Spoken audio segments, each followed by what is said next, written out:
மயிலாடுதுறையில் பள்ளிக்கல்வித்துறை சார்பில் நடத்தப்படும் 2024-2025 ஆண்டுக்கான மாநில அளவிலான ஆண்களுக்கான குத்துச்சண்டை போட்டியை எம்எல்ஏ நிவேதா முருகன் தொடங்கி வைத்தார். மயிலாடுதுறை மாவட்டத்தில் பள்ளிக்கல்வித்துறையின் சார்பில் 2024-2025 ஆண்டிற்கான பாரதியார் தினம் மற்றும் குடியரசு தின மாநில அளவிலான குத்துச்சண்டை விளையாட்டுப் போட்டி நடைபெற்றது. கடந்த 28ஆம் தேதி தொடங்கிய இப்போட்டியில் முதல் 3 நாட்கள் பெண்களுக்கான குத்துச்சண்டை போட்டி நடைபெற்றது. இதனைத் தொடர்ந்து ஆண்களுக்கான போட்டிகள் தொடங்கின.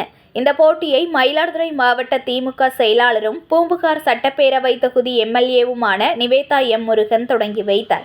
இதனைத் தொடர்ந்து அவர் மாநில அளவிலான போட்டியில் வெற்றி பெற்ற பெண்களுக்கு சான்றிதழ்களையும் வழங்கி பாராட்டி பேசினார்.